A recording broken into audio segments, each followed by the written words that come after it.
All right, so Casey, maybe give the audience just tell them who you are, the elevator pitch, how you got into cannabis. Sure, absolutely. So my name's Casey with Natural Harvest. We run a seed bank here in Minnesota. I've always been a cannabis advocate and grower for most of my life, and Thus the seed interest, obviously. absolutely. I guess give me a little overview of the market here. Took me a little by surprise because you guys are still in the process of the licensing for rec. So how has that unfolded? You were telling me some litigious stories last night, and I just thought it'd be interesting for our audience to know a little bit more about the history about legalization in Minnesota. Sure. Yeah, it's been like a really interesting path. Unlike most states, we kind of got here almost by accident. Legislators somewhat unknowingly approved hemp here in the state of Minnesota. While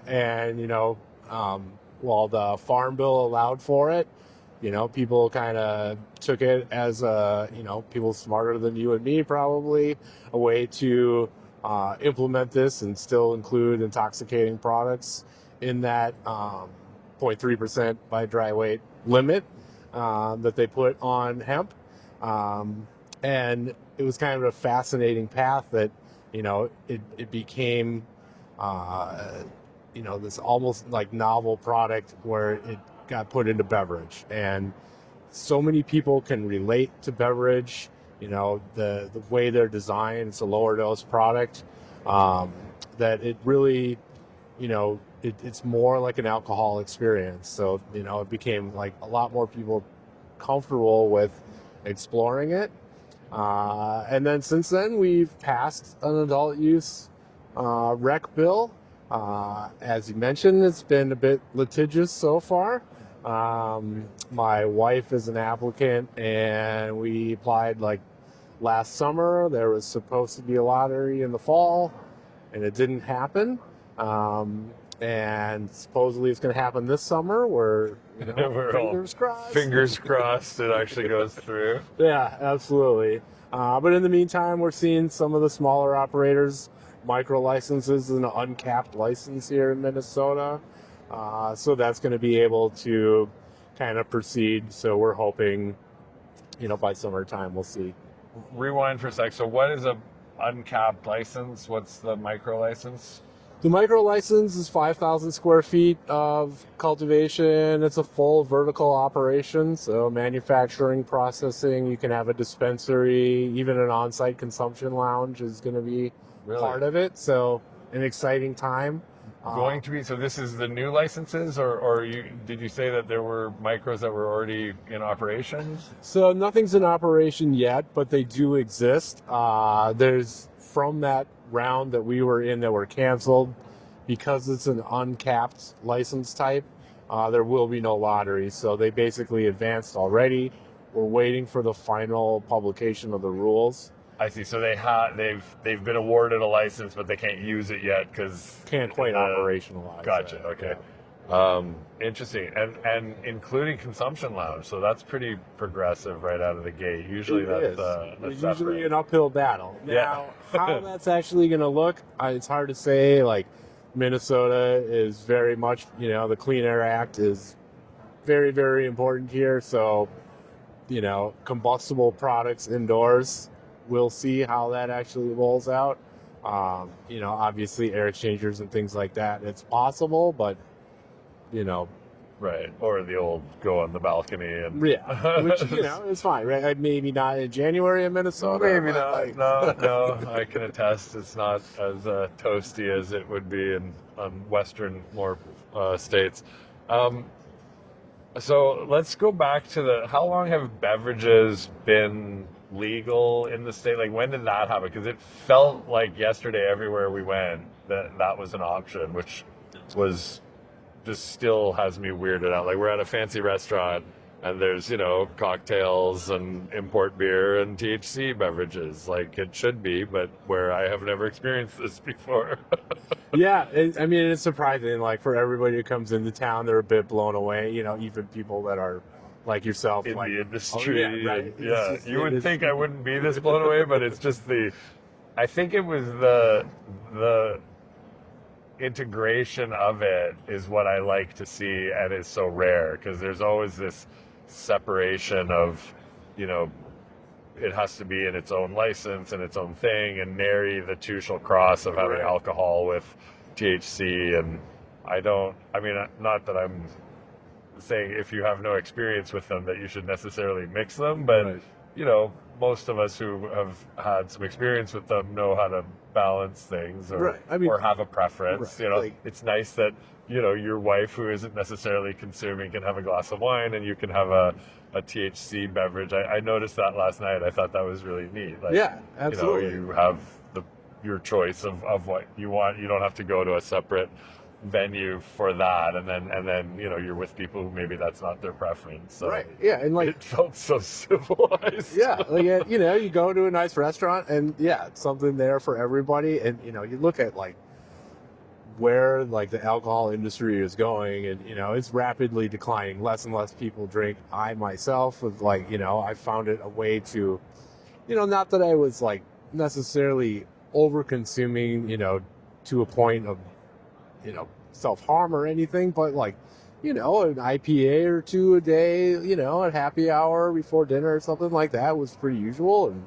you know, now it's like once in a while, right? And I mean, Yeah, you know, I've found my alcohol consumption has gone down a lot. I use the nano drops, and Sure. I'll just have a little bit of seltzer water with a little, you know, juice in it or something, and then a couple of, you know, I can dose it however I want, Right. and that's replaced that sort of having a whiskey in the evening or a beer or something Yeah. like that. Yeah. It's I noticed that behavior. I know also in the market, the whole market for non-alcoholic beverages like mocktails and stuff are it's like a booming business. So it's Yeah. interesting. So are the distributors then also distributing the product the same way they would with the alcohol? Like, has it Yeah. made it into the Yeah. alcohol sort of distribution chain? It has. So Minnesota is a state that like all alcohol has to go through distribution. It's not a direct to retail. Right. You know, there's a value-added tax in there that, Of you know, course. everybody gets their vig or whatever. Yes.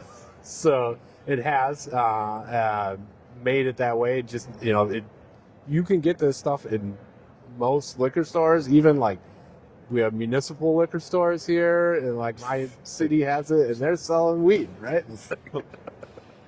It's amazing. It is pretty freaking amazing. I didn't have a big selection of them, but what struck me was how it, you know, it just was everywhere. It wasn't a weird kind of thing, which again, just, it's sad that is such a shocking kind of realization, right? Well, and I think to your point too, like about, you know, like the alcohol and cannabis together, like, you know, the fact is, right, like for 30 years, like I have been enjoying an IPA With a smoking joint. Yeah, like nothing's happened. I know. Like, I'm still here. Same here. I'm perfectly capable of regulating that. Thank you. Yeah. Well, and that's I guess so the consumption lounge thing. Well, how do you see that playing out? You know, that's a good question. I mean, I definitely see lots of people with a lot of interest in it. We do see already there's quite a few establishments that, you know, they're a typical bar, restaurant, but, you know, they're cannabis friendly. They're throwing events. They're having, you know, industry nights and things like that where it's part of it. I mean, we're still like, you know, going outside when it becomes, you know, like that kind of combustible. The consumption part side, of it. the combustible side, Yeah. not the consumption. Yeah. So, yeah, because you can do edibles and non-smoke Beverages related and stuff. inside Basically. of it. Yeah. Yeah, I always joke that I want to start looking for Korean barbecue places that are going out of business. Like that'll be like the takeover and turn them into cannabis lounges, you know, because they already have the Right. ventilation Right. from Yeah. the, you know, from the cooking at the table Yeah. thing. That's my my secret business strategy. Stop the recording. Yeah, sorry, we're gonna exactly. Yeah, because I mean, it like I love the beverages and it's nice, but I mean, you know, I am a smoker. At the end of the day, Right. I do like smoking my joints, Yep. and same thing. Like when you go to some of the legacy events where there's dab kind of sampling events and that kind of stuff, like that's fun. You know what I mean? Right. Like I wish this event had Could be. a nice dab bar where a bunch of the local kind of producers were able to showcase their wares and stuff like that. Yeah. And it is a licensed product. It's the same in Canada. It's all the anti-smoking bylaws, Sure. have ruined it for the non-tobacco everything. smokers. Yeah. It's like, can we get an exception? I guess the play in Canada is typically like a private. There's either a private club where you're just going on the private member bylaw kind of side of it, or they also have. There is actually one which I haven't gone yet, but I'm very curious about in Toronto that has a research license, and brands basically hire them. So it's the same. It's like a bar kind of thing, but you just have to fill out a little how does it make you feel? Okay. Questionnaire with your sample. I fully agree to this. And Yeah. Well, it's more than just I fully agree. It's did you find it light or heavy, or you're actually doing research, right? But Gotcha. but they throw it like an event. It's like a launch event or whatever Right. for the brand, and you're just providing customer feedback on the in a controlled research project, right? And like, okay, I kind of like that. I got that's my kind of Whatever wiggling it takes. around the rule, Right? Yeah. And I mean, I think here we're definitely going to see that kind of social club model. But again, could be hard to monetize something like that to actually make it a profitable business. So we'll see. I mean, I think the chances there. We do have hookah bars and cigar bars and things like that. So cigar bar. What's a cigar bar? Cigar bar. Oh, cigar bars. Yeah. Yeah. I mean, I got a family friend. He has a cigar bar in San Francisco. Yeah, they do exist. think it was- And they just have big air exchange. Yeah. I don't sort know of- what the ratio is, but you have to be able to turn over so much air Yeah. per hour or whatever in your establishment, and it's considered still clean air then. So And then you're IDing people like a club, I guess, because it would no have to different be. than a bar, right? Yeah. 21 plus. So It shouldn't be this Yeah. difficult. I mean, really. my wife Please and don't I, bring your child to my weed fucking bar. Like what, But also, I mean, and I get it. If there was congestion indoors, that would be problematic. But my wife and I, we laugh. We go to the tap room, at a local brewery or something, and there's a million kids in these places all the time. And there's no food in this place. I mean, you're just sitting there drinking. Right. And But you it's a brought your family kid. atmosphere. Right? There's tables, so I mean, maybe one day, we can get to something. yeah, I along have the that. same the whole festival circuit where they won't let green tents or whatever you want to not a beer garden but a weed garden, Right. and but meanwhile it's oh well, what about the children? It's what about the beer tent there with all the drunk guys throwing up and Right. Right. Just so many more issues with alcohol related stuff, Right. and yet somehow that's It's just fine. perfectly normal. Yeah, Yeah. yeah. Oh, you Right. $49, you can get the permit for that. Right. Yeah. Just not anything special. Yeah. So tell me a little bit about the market. How big of a city, or how many dispensaries do you think we're gonna have? Is it? That's a good question. So, there's about 6 million people in the state. We anticipate that, there's a lot of people that are really curious about this, and given the hemp-derived, and especially the beverages, I would say it's created this path for more than just the connoisseur. It's really, the kind of curious. I think Yeah, they're it's a gonna be really resistant. interesting dynamic because you're kind of like pre-onboarding a bunch of people who aren't. It's very Like, they opposite never to will. how Right, yeah. the normal kind of cannabis markets open up, where Right. it's like, you're trying to win over the legacy guys that Right. was buying from his guy for the last 20 Yeah, years. right. And now like, we kind of talked about this last night too, right? It's like, and that was pretty easy because like, you could like now have like 30 strains or whatever. Not like, just the $10 or the $15. Do you want the cheap stuff or the hydro? Which is the? Yeah, no, it's true. Yeah, but you're right. It by normalizing the beverage side, it will have kind of created an awareness that is reversed from most of the states where you're trying to kind of you have a product for the existing market. And I guess that's the other thing with the drinks, like it's like the mother, what is it, the mothers of the necessity is the mother of all invention. Like it's really interesting to me because like I was, for the longest time, I just didn't think drinks would work. Like pot is, you smoke it, like Right. you know what I mean. And then I guess like there's another side of me where it just, the whole like shipping cans of water around irritates me. So I like the drops as a, when I got into using it as a beverage, the drops made more sense to me Sure. because also I just like to control the sugar and the How like much whatever I you can have put in my everything. coffee if I Right. want, or Right. just made more sense as a format for me.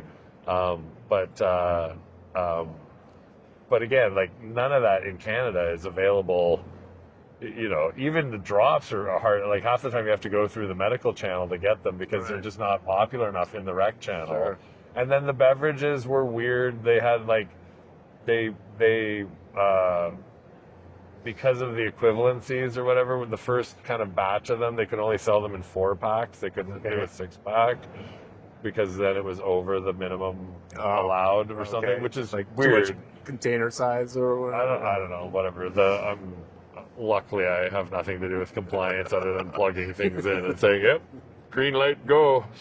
I think they've revised that now, so you can sell 6-packs, but it's still, to me, it's all broken. Like if you have to go to a dispensary to buy a beverage, like that in my mind is like, until you're in the where the beer is, Right. like then okay, like now you have a fighting chance to get lift on that, because I don't know the numbers in Canada, but I can guarantee you that it's like 2% of the market or something. Like it's not like, aside from places like Minnesota where you can get them in a liquor store, in a restaurant, it's the same. Like in the dispensary channel, beverage performs terribly. Yeah. and And a it similar like just experience. and the cost of carrying it for a retailer was always weird to me. Like you need fridges. It's like it's big. Like Yeah. how many 8s can you store on a shelf right, versus yeah. like 12 flats of cans. right? It's Like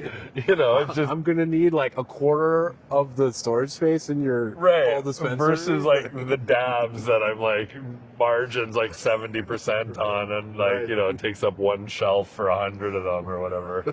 Yeah, it's just the unit economics didn't make sense to me either in that. But I have to say, like, if it's treated this way, where you're going through normal brewing distribution channel, because that's the other thing, like creating new, like you're creating a new distribution channel through a new retail channel. You're trying to train customer behavior to shift from one to the other and not have them be available side by side. Like that's right. a lot of hurdles Right, to jump right, over right.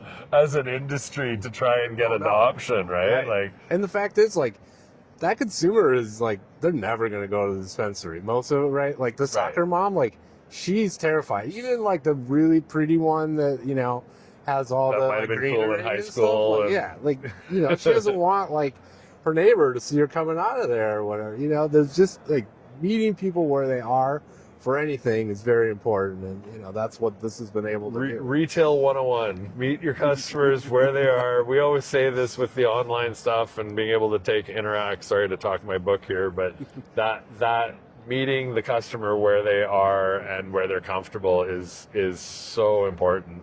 And this is just another example of that.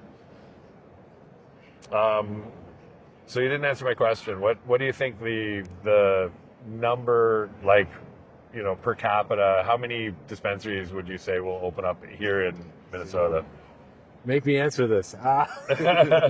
So I think that we are going to see, given that the micro license type is uncapped, I think we're going to see a lot of dispensaries. It'll be a fast land Yeah. grab kind of How long play. they all last? Anybody's course. guess, That's the- right? You know, it's a tough business to be in. But you Right. expect kind of, you know, boom, a bunch all at once, as opposed to kind of I think it'll be a ramp up. Yeah. So just given the way this is rolling out between the litigation and, like, it's only the micro license type, some of the retail, you know, none of the big license types, they're all capped. So none of those are going to roll out right away. They're saying May or June for the licensing lottery, but, you know, They still have to then build their facilities. Right. I mean, that whole so, process yeah, is it's a going to lot of time. And, you know, there's probably a couple that are have the blueprints ready to Yeah, go. right. There's construction guys on Yeah, retainer right, there. yeah. It's like every week Is calling it them this like, job? "Not yet, No, but-" go do Bob's plumbing job. That's okay, but keep Yeah. next week open. Right. But yeah, definitely I think on the micro side, I mean, I know there's a few operators that are like seeking municipal approval right now. So, you know, by summer, I think we're going to start to see the first of those. The tribes also are starting to make Yeah. their footprint. So that was the other thing that I wanted to talk a little bit about, because I found it fascinating. Not to be pejorative, but the most of the native stuff going on in Canada is the typical kind of Atco trailer on the res. There's, you know, they've got a sign and they're selling, you know, out of a jar, baggies or whatever. The level of commerce here, I mean, they're much more sophisticated. And then you were telling me about a kind of coalition or whatever. Give me that story. Yeah, so it's a compacting agreement. Essentially, tribes operate outside of federal law. So essentially, it's like a nation-to-nation transaction that happens when they sell into a state. And we have 10 tribes here in the state of Minnesota. I believe 9 of them are part of the compacting agreement. So, you know, not only does that allow them to do trade with the state, but it also kind of created this coalition amongst themselves. There seems to be a lot of interest, a lot of infrastructure going up, and we're also seeing them like kind of move past that, you know, kind of scenario you described, where it is, you know, they're bringing in top cultivation people that have been doing this for decades out of state and, you know, in legal markets. Not fucking around, Yeah, basically. right. Doing it serious, Yeah. doing it right, getting the right people. Yep. I was really impressed with the branding, and I guess the whole idea that the tribes were kind of trading amongst themselves. It feels like a good, I mean, the ones that I saw, I haven't been to any of the facilities, but certainly the ones that are here and the branding and stuff that they've got going on is, you know, looks every bit as Absolutely. professional and looks really top notch. So Yeah. that's another. And I feel like this is a very unique market. Like, It is. And, you know, I mean, I think rightfully so, right? Like, it's been a marginalized community since we started.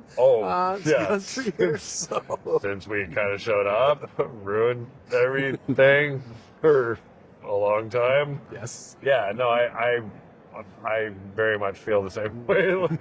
We, you know, let them do their thing. That's fine. We, you know, we've taken enough shit from them without having to try and control the plant as well. Right. I just I'm not aware of other tribes where it's that organized, I guess, within the tribe. It's like a tribal store run by the tribe, and with the level of commercialism that I saw with these guys versus, like I said, it being tolerated, and so then there's a bunch of entrepreneurial people that have varying levels of they're building out from the trailer to some store, right. but it's like it's bootstrapped commerce, right? It's not organized. Like this has the look of of a VC backed kind of operation, even though it's their own VC, I guess. Yeah. But they're clearly taking it much more seriously than the Montreal ones. Kanesatake, I suggest you come down and check it out, and you might want to up your game a little bit because these guys definitely haven't figured out. So, just to wrap up, maybe tell me a little bit about the cannabis culture of Minnesota. Like, how much, where are you on the West Coast, East Coast scale of like, I'd get busted for having a joint on a corner to, we had dispensaries that were illegal before before legalization happened. Like what was the ethos of the weed kind of culture in Minnesota? You have the seed kind of bank, so I guess you have a good insight into it. Yeah, I mean it's always been strong here. I think there's a lot of misconception, and it has been over the years. I can't tell you the number of people that have shown up from the West Coast, telling us like we don't know what we're doing. Like indoor growing, not commercially, but on a small level, has been popular here for many years. The old basement 6 light kind of hydro show, and so there are local cultivators, not just importing from California. Yeah, absolutely. That kind of stuff. Obviously there's that going on as well. But yeah, I mean, we kind of were running some numbers. There's another guy I know that has another seed bank here, and putting some figures together. We estimate there's about 350,000 people in the state of Minnesota growing indoors. Growing, yeah. not just consuming. Yeah. Wow. So are there like hydro stores here and stuff? Absolutely. The whole sort of the infrastructure there. Hey, your tomato plants. That's right. We got you for your tomato. You got a little problem with your tomato plants? Are the leaves yellowing a little bit? Yeah. You're gonna need this power bloom. Yeah, we have those shops too. It's nice. I kind of miss those days, to be honest. I mean, there is something about it, right? The camaraderie about we all know. Like, yes, my lettuce is the doing tomato plants. The spider mites on my tomato plants. All right, well, thank you very much for the local insights. I appreciate your time, and I guess so. What's the seed bank address? Are you selling online, or what's the Minnesota Cannabis Seeds. Tell the crowd where to get the where to go. MinnesotaCannabisSeeds.com. All right, MinnesotaCannabisSeeds.com. Check it out. Breadstack e-commerce. It might be time to upgrade.